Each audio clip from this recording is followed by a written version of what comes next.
Good morning, and we are listening to melodic strains of Creedence Clearwater Revival. And what was that one? Effigy, E-F-F-I-G-Y. Yeah, effigy. Mathematics. And I said iffy. Okay. I returned two sets of papers. They're coming around now. One of them is a particular concern to me, and that is the one on the quadratic inequalities.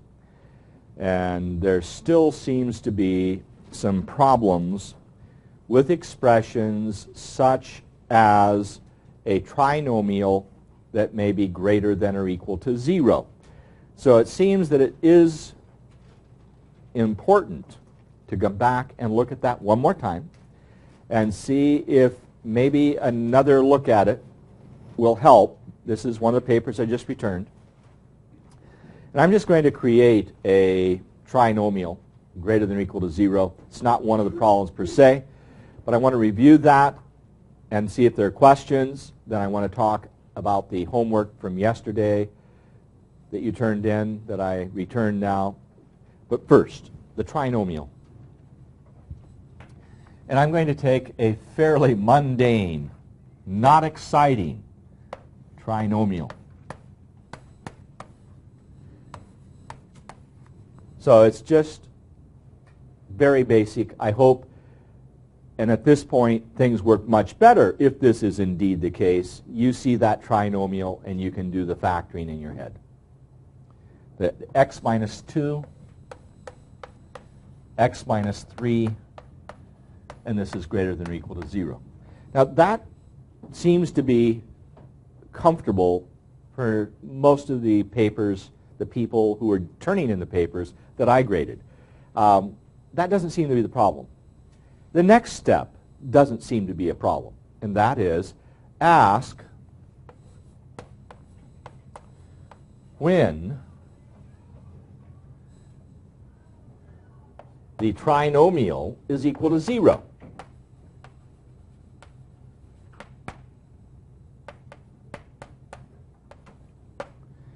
Now that is a function of the 0 property. So that doesn't seem to be a problem, and that is saying x minus 2 equals 0 or x minus 3 equals 0, and that we get x equals 2 or x equals 3. That all seems to work. Now, even the next step works. I mean, it's one of those cases where maybe there's 5 steps, and all of them work but one. Okay? So a little bit like Pareto's principle in production and quality control. You've got 5 items. One is the cause of 80% of the problems. If you can solve that one difficulty, you have a good product or a better one than you did before. That is the argument I'm making at the moment. The next step, of course, is to take the number line and locate these values on that line.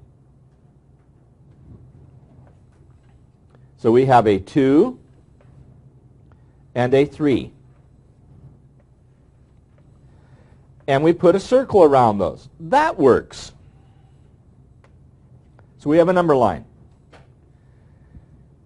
Even the next step works. Call this R1, call this R2, and call this R3. And this is where the trouble occurs. Right here. Now all that seems to go. The question, which one of these regions makes the original statement a true statement? That's my question. So my question, as we review this again, which region makes the original inequality true? That's my question. Now I guess I should say region or what? Regions. So I could put parentheses here, either one or more. Now that's, everything up to that point seems to be consistent on any paper I'm looking at as I grade. How do you answer that question? Try a test point. So the solution to this problem is select a test point. Now the test point is a point in one of the regions. And it can be any point. What's the one that I typically like? 0, because it's so nice.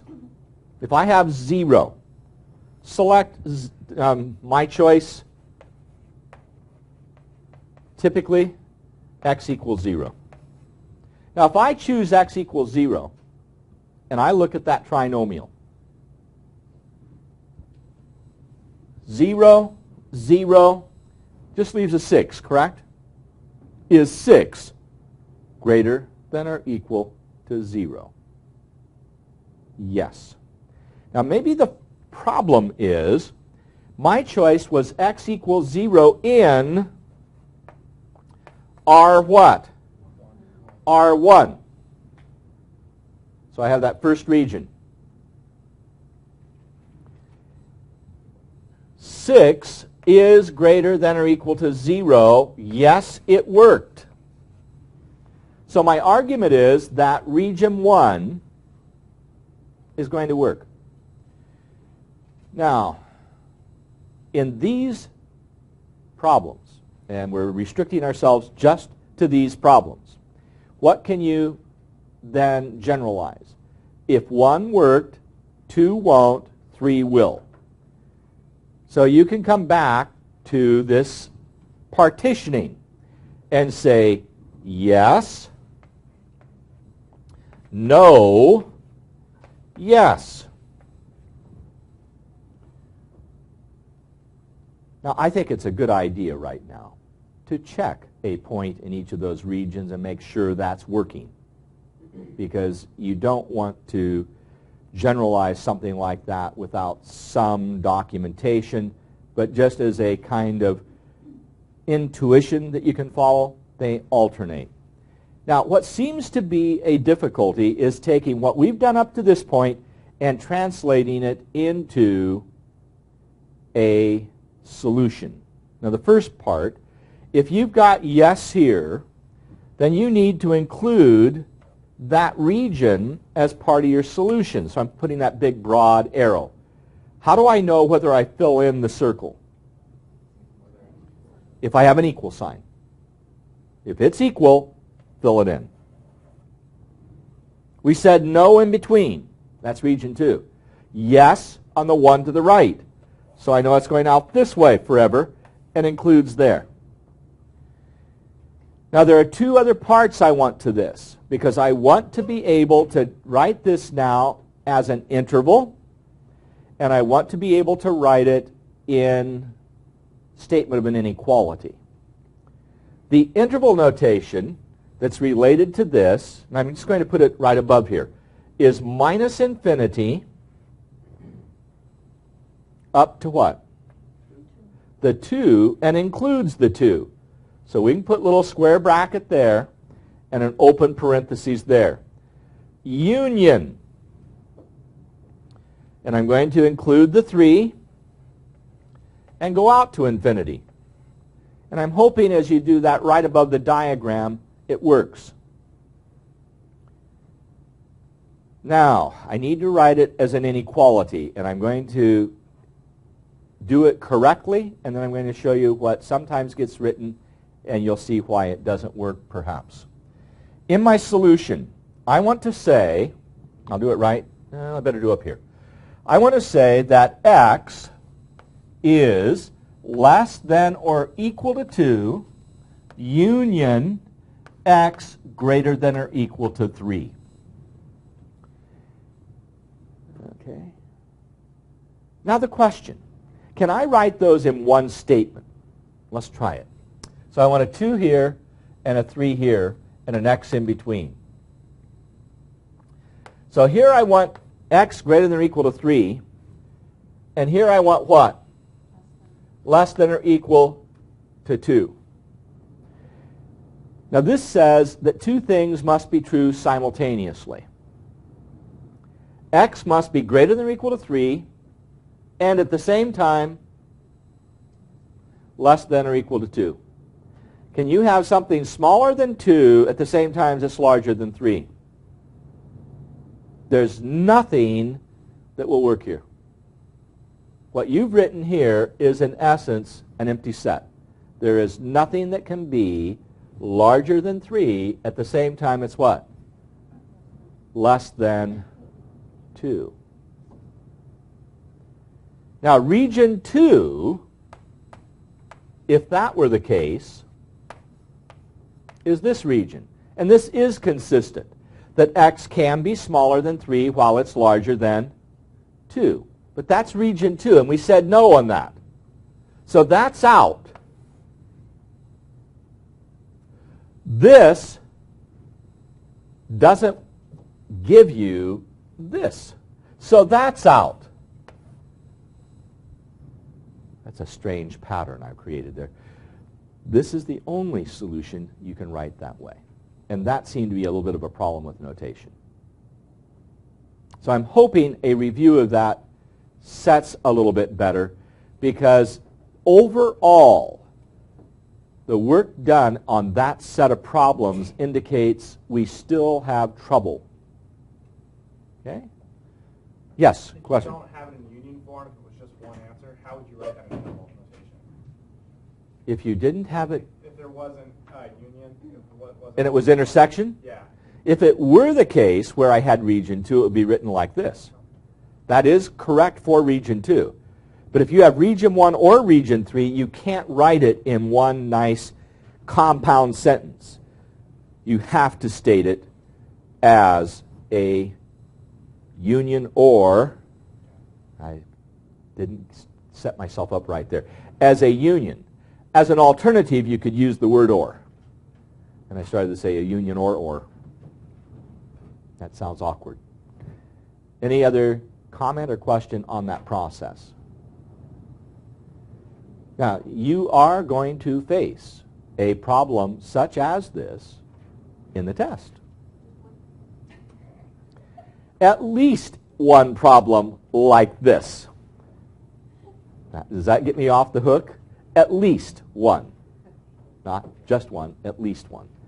And this is a case where the process seems to break down at some point, and it seems to be right here at the end. Not so much in these steps that we had going down through the process. If we come over here and what we've done, that works. But somewhere about down in here and where you're trying to pull it together, it gets lost. And unfortunately, from what discussions we had at home, where Sarah's doing a 121 right now, and has taught 90 recently, her comment is it's a perennial problem. It's not just what we're facing in 70. It seems to be a continuing difficulty, and I'm not sure just going through this one problem is going to solve all of our problems and say, okay, now we've got it, but at least it's a step in the right direction to go through one again. Is there any question that I can answer or anything that you want to ask that may help clarify for you what we should do here?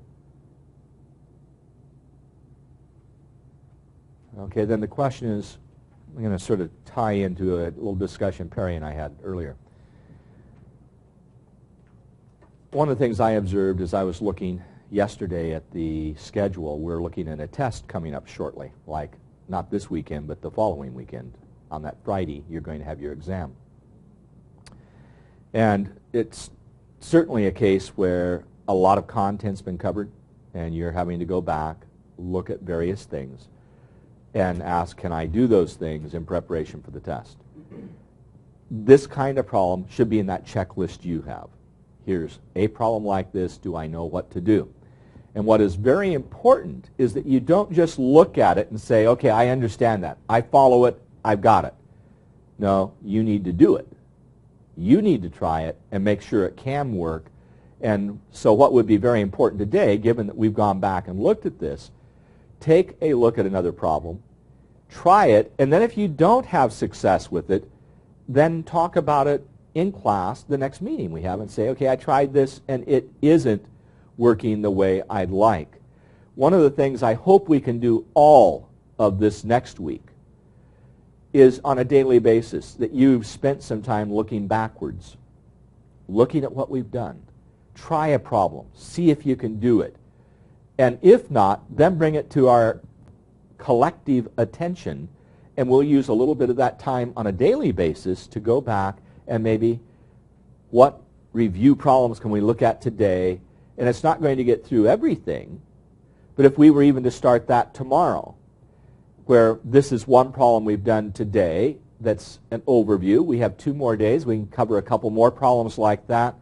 We have 4 more days. Next week we could do that. And that should allow you to look at key areas you are at the moment having some difficulty in doing, and we can talk about it, hopefully resolve some of the issues. So anyway, that's a goal I hope we have. Coda. Okay, I wrote down 8 steps on how to do this. Okay. The third step says actual trinomial is equal to 0. That means Okay. it's supposed to. We ask when the trinomial is equal to 0, and what I had to do for that, as we did it, was what? Come up to the binomial because of the 0 property. To ask when a trinomial is 0, it means you have to factor and set each factor equal to 0. We have a name for these. We call these at times critical points. So if I put over here critical points, this may give you something to hang a hat on. The critical points. Okay. Any other question there? Okay, let's come back to what we were doing yesterday, because there's a few little addendums I want to provide for that. In the paper that you turned in yesterday, that was where we took a fraction and reduced it, right? So I'm just going to look at a typical problem there. We talked about this. I'm going to take x squared minus 3x. So let me write a problem over here on the right side. This is a new example. So a new example. And let's say I have x squared minus 3x plus 2. And I have that over x squared minus 1. Now this is the kind of problem we were talking about. And what do? You want to reduce the fraction, so you factor. And remember, you must cancel factors, not terms. And by factors, I mean a factor of the numerator, a factor of the denominator. So again, I hope when you see this trinomial, that just leaps into your head. And that in the denominator, you've done enough of these at this point that this one leaps into your head. Now, I did something there in the denominator that's a little bit different than I typically do. I put the x minus 1 after the x plus 1. I oftentimes go the other way because it does what? Makes it so nice that those are sitting there. Now, I have asked you before you do that step to what? Give the restrictions. And what I saw in the homework was a fairly consistent non-restriction statement. You just reduced. And I'm understanding that the text is not asking you to show this restriction as you reduce the fractions in the book. But I have asked that you do it. And I would like to see that, particularly in a test. I'm going to hold you accountable for that. Because we argue here that x is not equal to 1. That's how I can do that. That allows me then to say that this answer is going to be x minus 2 over x plus 1. However, there is another restriction that is inherent there. likewise, x cannot equal what? -1, or this is going to be a 0 in the denominator. So there are two parts here. I had some papers with part of the restriction shown, but not all of it. And for the moment, even though it is slowing things down, and we are going to reach a time when I think you can get by without stating the restrictions, right now the effort is to pay attention to detail, fundamentals. And if you pay attention to those right now, later on it'll be in your head as something, well, I'm not going to write the restriction, but you see it. That's different than just blissfully getting rid of these two factors and seeing this as your answer, and not once in your head reflecting on there was a restriction. So to get that restriction as a kind of mental set, I think you need to go through and practice it. And that wasn't being done adequately, I felt, in the homework. Again, in a test environment, what am I going to expect of you? That you go ahead and state the restrictions for me on this exam. Now, on an exam after that, it may or may not be appropriate to worry about the restrictions. But for this one, it is. And that then brings up, and I know it was said in a kind of lighthearted way, referring to the test, are we only going to have one problem like that?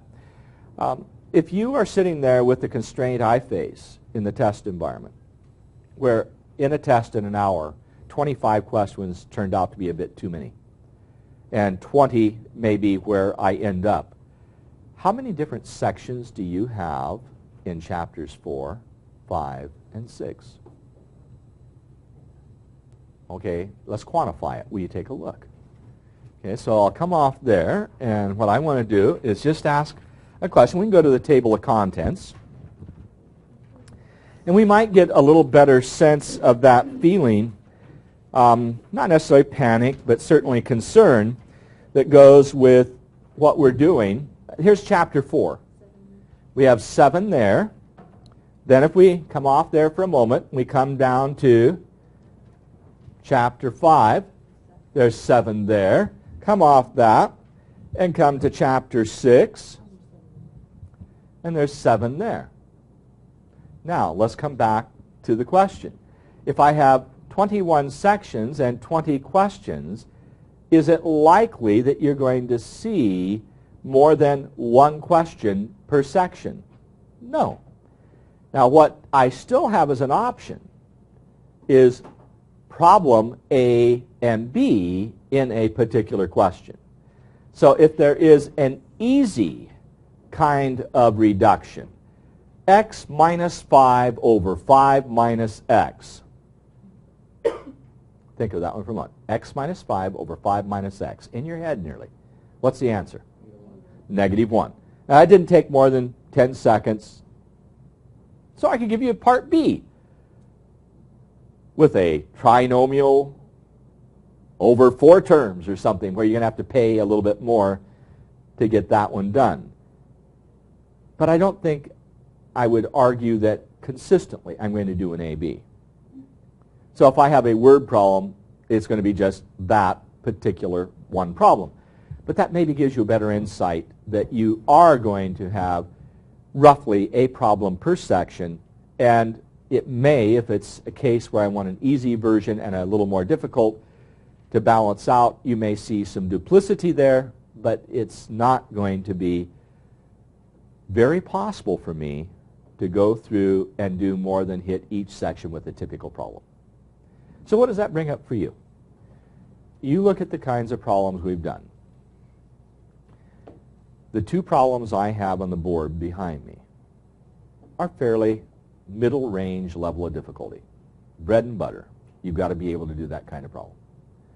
Now, how could they maybe be made in any sense a little more difficult? Let's go back to the first problem and look at that I might have made that a little bit more difficult in the first step.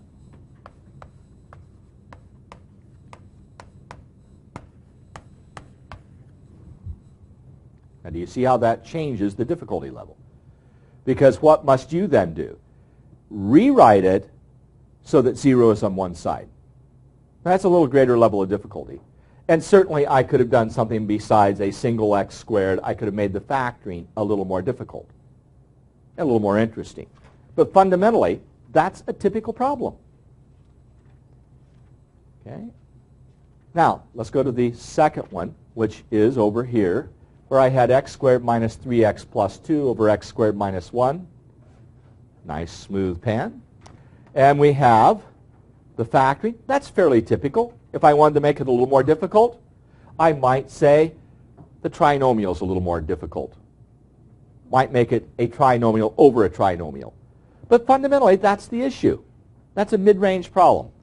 And the key is to do such a problem, and in doing it, practice. Now, I have a phrase that I've always used for something like this called pencil pushing. You need the pencil to push that pencil around a little bit doing problems. It does not work to just look through a problem you've done before and say, I can do that. If you haven't tried it, you'd be amazed at what happens when you feel stressed in a test. Instead of saying, I can do that, it'll become, I was able to do that. And then you can't, under the pressure, pull it together. Practice. If there's a problem you think you can do one of them prior to the test, just to carry it through. Now, that's sort of an overview of where we have been the last couple of days. You had some additional problems for last night that can now be questions that you may ask about home. Are there any problems there that we want to go over? Okay, Terry, I'll start with you. 47. Oh. 47, and I need to turn to the correct page. I'm way at the front of the book. 369. 369? Yes. We're just whizzing through this book, huh? With the emphasis on whizzing. Okay, number again? 47. 47. Those last ones you insisted on. Oh, that I insisted that you do, right? The life would have been a little less frustrating had I not insisted. Yeah. I think that's what I hear you saying. Insisted on including. Okay. Well, as we look at that problem, looking at the screen, the four terms in the first fraction numerator. What's a little bit disconcerting is you see an a squared plus b squared. And that makes it look like you have a what? A sum of two squares which cannot be what? Factored. However, there may still be something there if we pull what? The A3 out of the first two terms. So let me write the problem. Debbie, I think I'm going to go to the left panel over here right out of the gate because I have no way of getting enough room for that problem. So I have, it's 3A, is it plus 3B? Minus. Minus 3B. Okay, and then I have minus a squared and a plus b squared, correct? Right. And in the denominator, okay, let's see if I can see it from here. A 4a squared minus 4ab? Yes. 4a squared minus 4ab and a plus b squared? Right. So that's the first fraction, and I'm going to multiply, I believe. So I have in the second fraction a 4a squared minus b squared. Okay. And I hope as I say those, you are in your head translating it in a slightly different way. I'm nearly done writing the problem. Okay, Debbie, we can make the cut. Because when I saw the 4a squared minus b squared, what I said in my head as I wrote it, well, that's 2a quantity squared minus b squared. So I had the difference of two squares. So I'm immediately here in my head saying, oh, that's 2a minus b and 2a plus b. Now, the point I've made to you yesterday, try to find the one that comes to you easiest, the first one that hits your head, and build on it. Because down here, I have no idea where I'm going to start necessarily, but I know it's going to have what? If it's factorable, a 2a in it. So I know that there's going to be a 2a there. There has to be an a here. It has to be a B and a B. So what would it suggest? That in one of these two forms is going to be here. So the question is, if I had to have what? A B squared, a negative B squared. It was going to have to be what? A difference. And this was going to have to be a negative result of the difference. I believe it forces this. Now that's very nice because right out of that I can reduce immediately. So I could do this, not even do anything else. Now let's come back to that first fraction. What did you see in this denominator? Did you see a trinomial perfect square, I hope? Now if you did, its factoring is pretty straightforward. How do I check for the trinomial perfect square? The first is squared, it's 2a quantity squared. The last term is a perfect square. So that's b squared and 2a quantity squared, the product 2ab, and I have what? Twice that product. Therefore, I know I can rewrite this as 2a minus b times 2a minus b. And what do I immediately get out of this? Cross cancel. That I can cross cancel here. Now, a suggestion was made to me yesterday, and I liked it. And I haven't been doing it this way. Notice I used different diagonals. And the idea, if you're doing an audit of your own problem, you're going back and trying to figure out what you did, if you change the diagonal, you can tell what you crossed out together by matching the diagonals. And I thought that was a nice critique. Somebody had watched the presentation yesterday in the webcast, and we were talking about it and made the suggestion. I thought, that's nice. Good idea. Now, if there is any hope for that numerator to do anything else, what's going to have to be the factors involved? Either an a minus b or what? A 2a minus b. Now what I'm going to do is look at this last part here, and I'm going to rewrite it.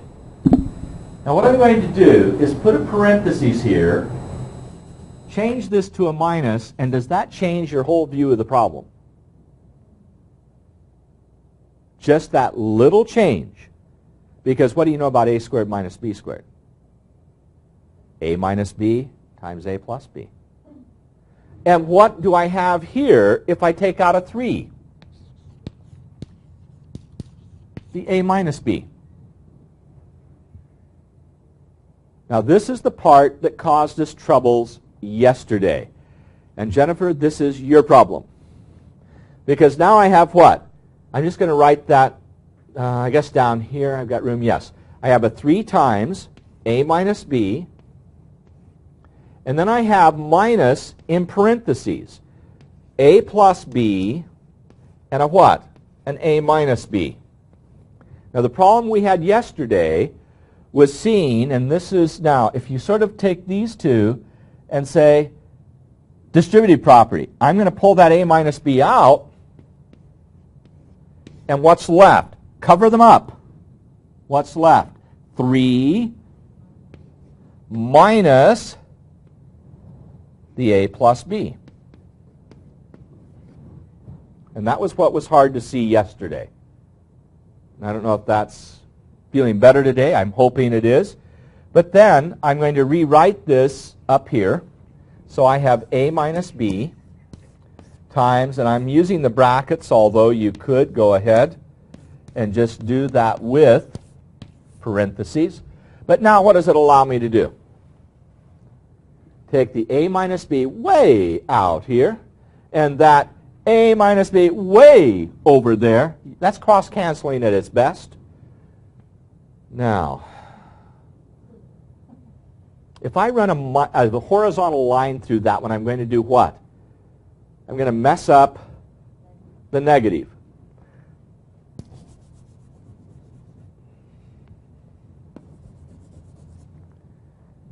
Now you can't read what I canceled, but you can at least tell what I did cross out. And what am I left as an answer? Well, I'm left with an answer that is going to give me 3 minus, in parentheses, a plus b over 2a minus b. That's my final answer. Can I do anything with that that makes sense? I could take the minus sign out of the, otherwise bring this through the parentheses and say 3 minus a minus b. Do I gain anything there? Not particularly, but it may make you feel better because you don't have so many symbols in the problem. You have eliminated the parentheses. The downside of this, boy, is there a temptation to do what? Cancel those b's and cancel the a's and end up with 3 halves and screw it up because you'd be canceling terms, not factors. Okay, let's look at the problem again in the text. That was number 47. It's a long problem. That's the downside of it. And a question, would that be a typical problem on a test? That would be a hard problem on a test. Looking at difficulty level, I would consider that because first, where it's located in the page, which was the harder problems, I can't give a whole bunch of them that way. So it would tend to be much less. Now, what I didn't do at any point in that problem is address what? The restrictions that would be involved, because I was trying to focus on the factoring. Now, implicit with that, if I'm going to look at a problem where I want restrictions, this is a problem where the restrictions become very awkward, because as we cut back to that side board and look at what we'd have to restrict, mercy, 2a not equal to b, 2a not equal to minus b, a not equal to b. All those restrictions would have to be stated. And if I want to focus on that on a test, then I would probably give you a problem that has just a single variable, so that you're restricting numbers rather than an expression with a restriction. So you'd be less inclined to see something with a's and b's, but an expression that instead would involve x's or y's, but not in the same problem for something like this.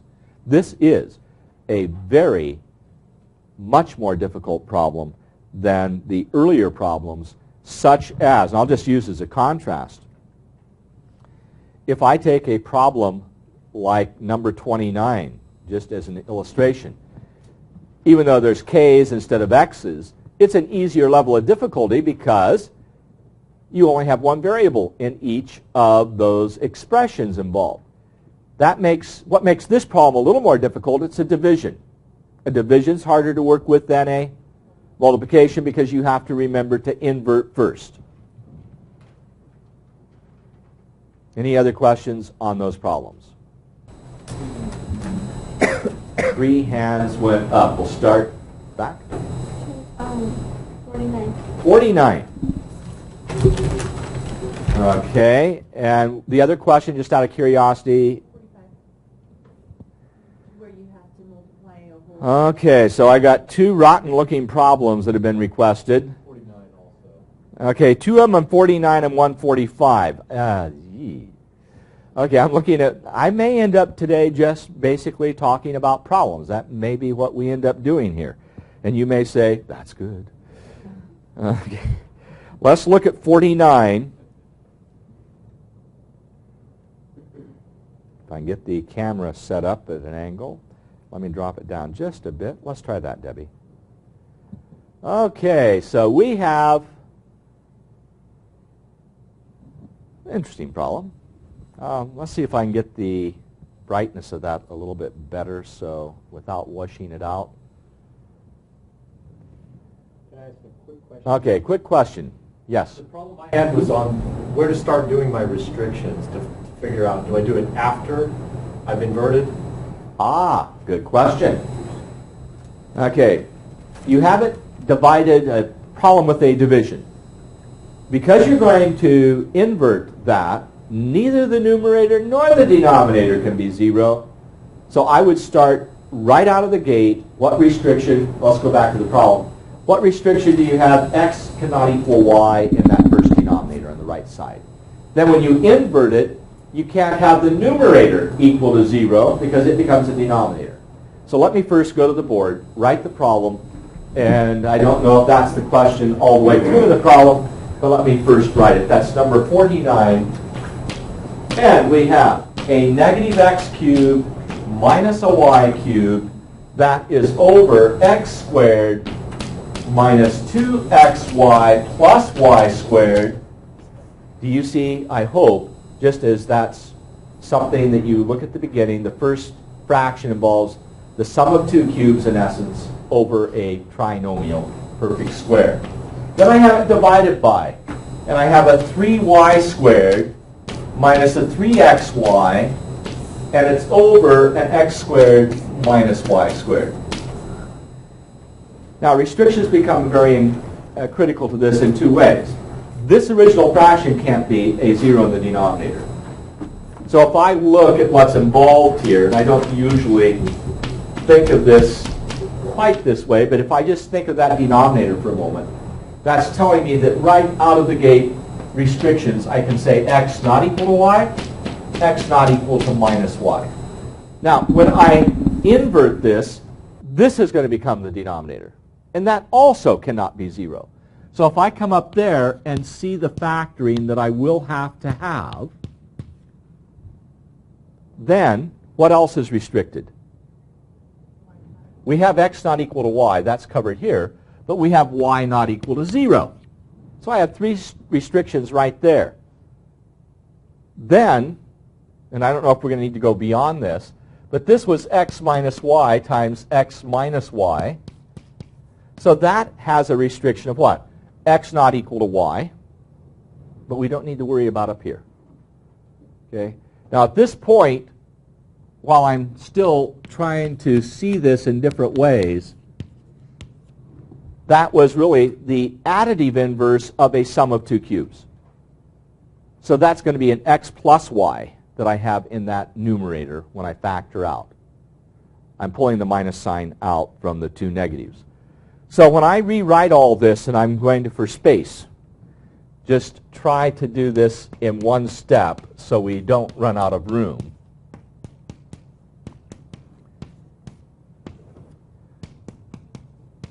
I'm just doing the factoring and inverting simultaneously.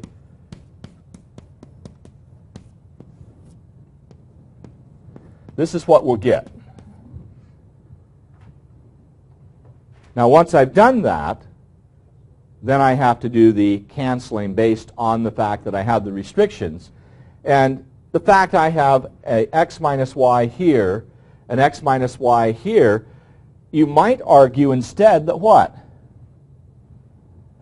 The signs are opposite here, so this is just minus 1 right here. Now, I don't know which appeals to you. If there's a request here, I sort of like looking at this and say, aha, that's minus 1. You could just as easily say, I'll cancel those, and that would be an easier cancellation. Is there anything else I'm going to be able to cancel in this silly thing? And this is looking a little bit depressing. I think if the question is there anything else I can do? I do this one, and I get a minus 1. That's sort of nice because the minus 1 here and this minus out here do what?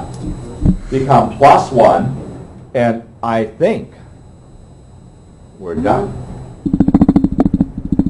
Wow. Is that all there is? Bad. I mean, in terms of, I mentioned to you, authors oftentimes do what? Try to be nice to you so that things work. So you have that psychological sense of, got it. This is one of those, I've had it kind of thing, because now I'm left with what? 2x plus y's, so that's x plus y quantity squared times x squared minus xy plus y squared, which means in essence nothing got canceled here. So I could be back to what? The x cubed y cubed. And in the denominator have what? 3y times x minus y quantity squared. That's it. Do we agree? And that isn't a very good feeling that I've done what? that I've done anything. I apologize for the problem. Put it back to x cubed. Yes, you could. Y cubed. You could come back and say I have x cubed plus y cubed times x plus y. Brings up a question. If I've gone to all the trouble of factoring, do I want to come back to a product form? Generally speaking, no. Because the whole idea of factoring is ultimately to be able to say, when is the numerator going to be 0? Well, when x is equal to minus y, that's going to work. And when is the denominator going to equal to 0? Well, when x equals y equals 0. It would be very unusual to reconstitute things and get it back to an x cubed plus y cubed. Could be done, yes. Not recommended. Does that answer 49? I Okay. do have a question. Still another question. How'd you get -1? Because of the switch. Okay, how did I get the -1? Okay, I had x minus y over y minus x. Right. Oh, just reversed it. Okay, never And the mind. answer to Yeah, how I got it is O. Got it. Okay. It's realizing that the terms are what? Just flip-flops of each other. One was negative, one's positive. Right. And whenever that happens, we argue that that is -1. That's that A minus B over B Yeah. minus A. Where I ended up with, I took out a -3. Okay. And Yeah, and you can okay. do it by factoring. There is no best way there. It's what seems to hit you at the time. So what Pam is saying, if you take it out a -3 here, then this would have been x minus y, and you accomplish the same Yeah. thing. Any other question on this one? This one's not a good one. Okay, where was the other question? Was on what? 45? Okay, let's go back to the. Oh, I still have 49 there. Well, I'm going to have to move that in 45, but we'll see what we get. Okay, 45.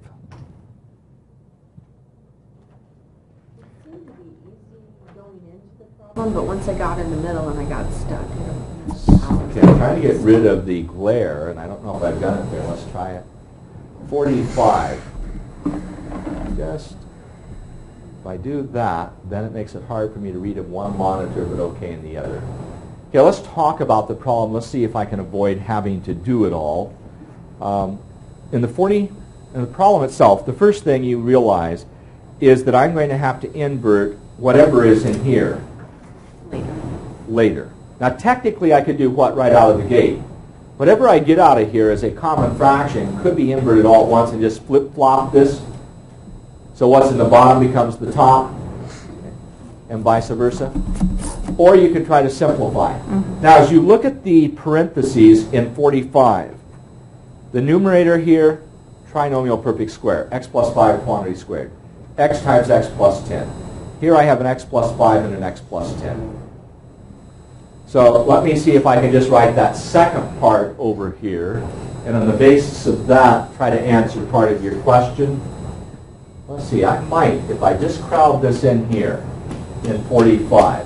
So I have what? An x plus 5 over an x plus 10. And then it's divided by a mess. And what I'm going to do to save space is factor this as I write it. And I have in the denominator x times x plus 10. Then I have that multiplied, and I have a 10x. And then in the denominator, I have an x plus 5 and x plus 10. A lot of good that did. Right? I mean, you look at all that, and have you managed to get anything out of it other than the fact this x right here and this x right here are going places, but not anywhere. Otherwise, you're left with the garbage. All you can say then is I multiply all that together, and you don't remultiply it, reconstitute it. You leave it in factored form. But your next step looks like this. X plus 5 over x plus 10. Then everything that was in the denominator goes into a numerator. So I'm going to have x plus 10 times x plus 10 times x plus 5. And in the denominator, I have that 10 and an x minus 5 times x minus 5. Your x minus 5 and 5. Right. On both Which is sides. plus 10. Back to the original problem, please. I had, So you can an x squared cancel out. plus 10x plus. So that would have helped. Yeah, you can cancel. Okay, because I could have done that immediately and would have given me one of these not there. I did not copy the problem correctly. Now that makes more sense. Now, what does that allow me to do? Well, a little bit better, because I can get rid of one of these x plus 10s, and I think I'll just take that way, and an x plus 5, and I'm left with x plus 10 over 10, and even though you may feel that the 10s should go, no. Okay? The restrictions again. That's what's killing me.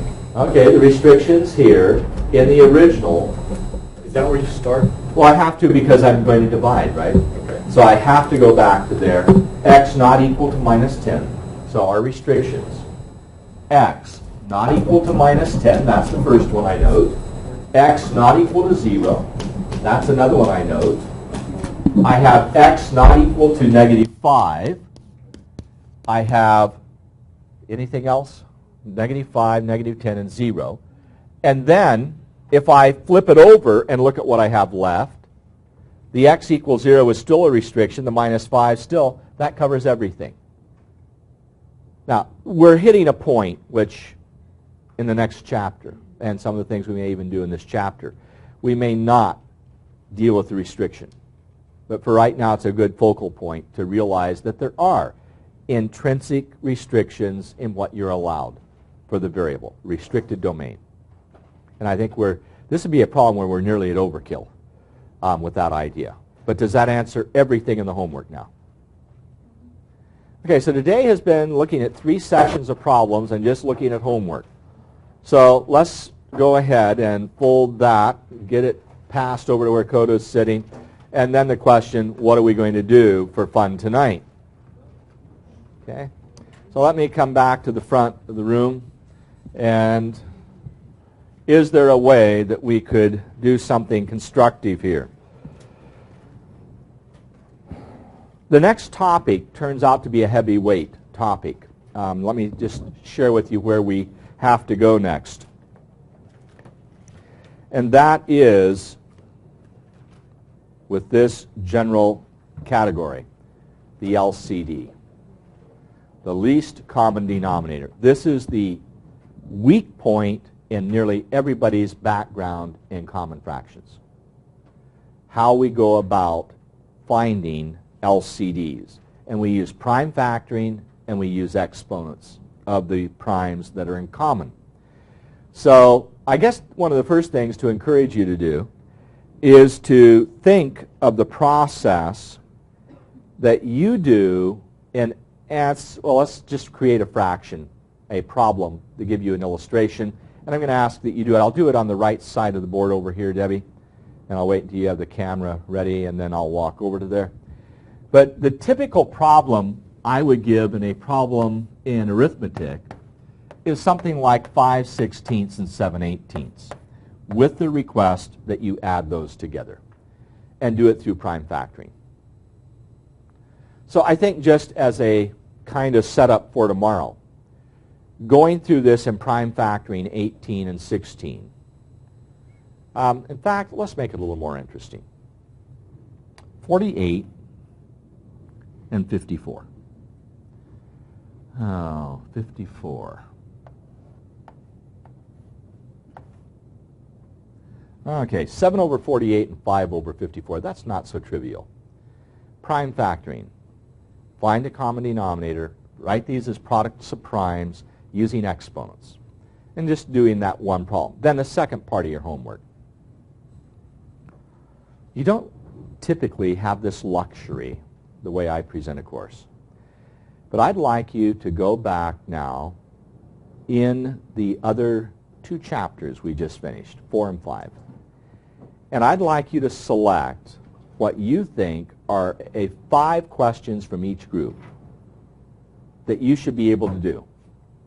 So not hitting every section, but you hit each chapter and try to, in Chapter 4 and Chapter 5, 5 questions from each that you think would be a typical good test question.